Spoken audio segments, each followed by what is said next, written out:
নমস্কাৰ। আজি 7 জুলাই 2024। আজি আমি কৃষি বিজ্ঞান কেন্দ্ৰত কঠীয়া আমি শিপা শোধন কৰিবলৈ আগবাঢ়িছোঁ আৰু তাৰে এটা যিটো ব্যৱস্থাপনা শিপা শোধন কেনেকৈ কৰে তাৰে এটা আমি ভিডিঅ' হিচাপে আপোনালোকৰ আগত উপস্থাপন কৰিবলৈ আগবাঢ়িছোঁ। আমাৰ মাজত এইটো উপস্থিত আছে প্ৰিয়ংকা মুখ বাইদেউ, তেখেত শস্য বিজ্ঞান বিভাগৰ বিশেষজ্ঞ, আৰু ভিডিঅ' লৈছে আমাৰ পথাৰ পৰিচালনা ফাৰ্ম মেনেজাৰ শ্ৰীযুত আগষ্ট বৰবৰা। আমি তিনিওজনে মিলি আজি এই কামটো কৰিবলৈ আগবাঢ়িছোঁ। আমি আপোনালোকৰ আগত দেখাব বিচাৰিছোঁ, এয়া হৈছে এজস্পাৰিলাম। এজস্পাৰিলাম হৈছে এটা নাইট্ৰজেন যোগানধাৰী জীৱাণু সাৰ হয়। আমি এই নাইট্ৰজেন যোগানধাৰী জীৱাণু সাৰটো ইয়াত প্ৰয়োগ কৰিম। লগতে PSB অৰ্থাৎ ফছফেট চলিবিলাইজিং বেক্টেৰিয়া, এই ফছফেট চলিবিলাইজিং বেক্টেৰিয়াটো আমি ইয়াত দিম। এইটো ফছফৰাছ যোগানধাৰী এটা বেক্টেৰিয়া হয়। আৰু লগতে আমি দিম পটাছ মোবিলাইজিং বেক্টেৰিয়া, ই পটাছ যোগানধাৰী বেক্টেৰিয়া হয়। লগতে আমি অনুমূলৰ ৰূপত আমি জিংকটো জীৱাণু সাৰ হিচাপে জিংক চলিবিলাইজিং বেক্টেৰিয়া আমি দিম। এই 4বিধ জীৱাণু সাৰ আমি এবিঘা মাটিৰ কাৰণে আমি প্ৰয়োগ কৰিছোঁ। আৰু এনেই সাধাৰণতে 3 বিঘা মাটিত 2 কেজি আমাক প্ৰয়োজন হয়, প্ৰতিটোৰে 2 কেজিকৈ দিব লাগে 3 বিঘা মাটিৰ কাৰণে। আমি যিহেতু এবিঘা মাটিৰ কৰিছোঁ, আমি প্ৰায় 500 গ্ৰামকৈ দিলেও হ'ব বা 600 গ্ৰামকৈ দিলেও হ'ব।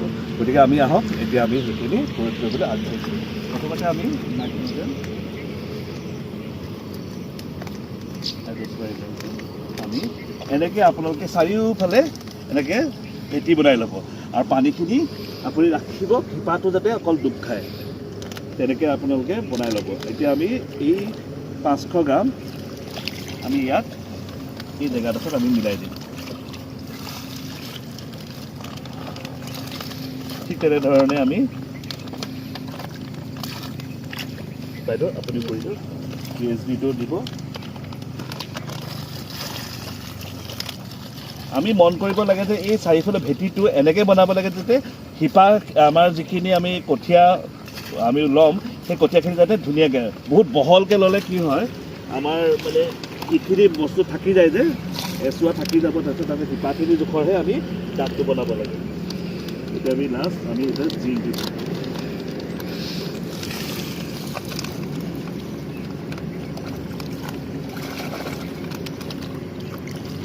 আমি এইখিনি ধুনীয়াকৈ ইয়াত মিক্স কৰি ল'ম। এতিয়া আমি ইয়াত কঠীয়াবোৰ এটা এটাকৈ এনেকৈ ডুবাই আছোঁ।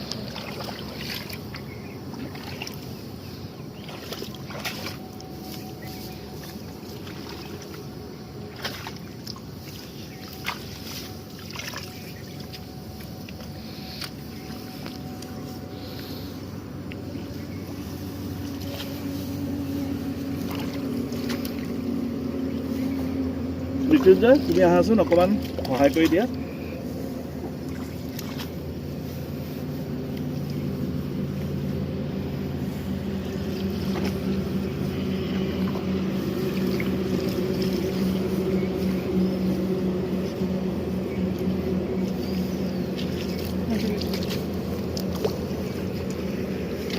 পৰাপক্ষত আমি কঠীয়াখিনি বান্ধি ল'লে ভাল হয়, যিহেতু আমাৰ কঠীয়াখিনি কম দিনীয়া, সেইকাৰণে ইয়াৰ উচ্চতাটো অলপ কম।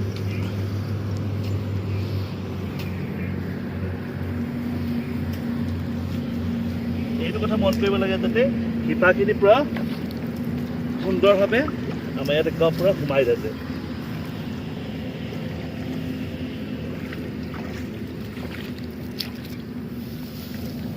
এই ধৰণে আমি গোটেই আমাৰ যিখিনি এৰিয়া লৈছোঁ সেই গোটেইখিনি আমি ঢাকি দিব লাগিব। আৰু এনেধৰণে আমি 8ৰ পৰা 10 ঘণ্টা আমি ৰাখিব লাগিব, বা এৰাতি আমি ৰাখি দিলে হ'ব। যিহেতু আমি কালিলৈ আমি ইয়াত ৰোপণ কৰিম, আমি কঠীয়া ৰুম, গতিকে আমি 5 বেলা টাইমটো লৈছোঁ, আৰু সেইকাৰণে 8 ঘণ্টা বা 10 ঘণ্টা আমি ৰাখিব পাৰে। কালিলৈ আমি 7টা বজাত ৰুম যিহেতু, তো সেইকাৰণে এৰাতি আপোনালোকে এনেকৈ ডুবাই থ'লে হৈ যাব। আৰু এইখিনি দিয়াৰ পাছত আপোনাৰ আমাৰ যিটো খেৰ ধৰিব, খেৰটো ভাল হ'ব, যিহেতু আমাৰ নাইট্ৰজেন যোগানধাৰী, ফছফৰাছ যোগানধাৰী আৰু পটাছ তিনিওটাই দিছোঁ। নাইট্ৰজেনে গছৰ শ্ৰীবৃদ্ধি কৰে, ফছফৰাছে আপোনাৰ শিপা গঠন সবল কৰে, পটাছে আপোনাৰ ৰোগ প্ৰতিৰোধ কৰা ক্ষমতাটো বঢ়াই তোলে, তাৰপিছত জিংকে আপোনালোকৰ যিটো অনুমূল সেই ঘেৰ ধৰাত সহায় কৰে আৰু ঘেৰ যিমানে ভালকৈ ধৰিব সিমানে থোকটো ওলাব আৰু থোক হ'লে আমাৰ প্ৰডাকশ্যনটো বেছি বাঢ়িব চ' সেই গতিকে আমি সকলো কৃষক বন্ধু আমি এইটো আহ্বান জনাওঁ যাতে জীৱাণু সাৰৰ প্ৰয়োগটো আপোনালোকে এই প্ৰয়োগটো মানে প্ৰসাৰতাটো বেছি কৰক কাৰণ আমাৰ মাজত কি হৈছে আমাৰ কৃষকসকলে জীৱাণু সাৰটো প্ৰয়োগটো খুব কম পৰিমাণে কৰে তাৰ ফলত আমাৰ মাটিত থকা যিখিনি উপকাৰী অনুজীৱ সেইখিনি লাহে লাহে লুপ্ত হ'বলৈ ধৰিছে গতিকে আমি সেইখিনি সজীৱ কৰিব লাগিব ইউৰিয়া SSP MOP লগতে আমি এইখিনি ধৰণৰ এনেকুৱা ধৰণৰ যিটো সমন্বিত যিটো খেতি প্ৰণালী সেই প্ৰণালীত আমি এই জীৱাণু সাৰৰ শিপাশোধন প্ৰয়োগটো কৰিলে আমাৰ নিশ্চয়কৈ আমি বিশ্বাসী যে আমাৰ মাটিডৰা সজীৱ হৈ আৰু জীপাল হৈ উঠিব আৰু যিমানে আমাৰ মাটি জীপাল হ'ব সিমানে আমাৰ শস্য চামলা হ'ব আমাৰ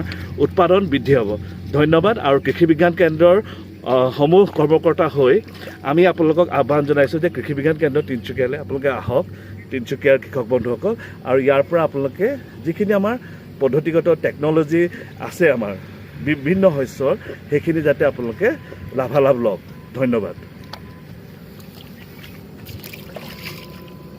বন্ধ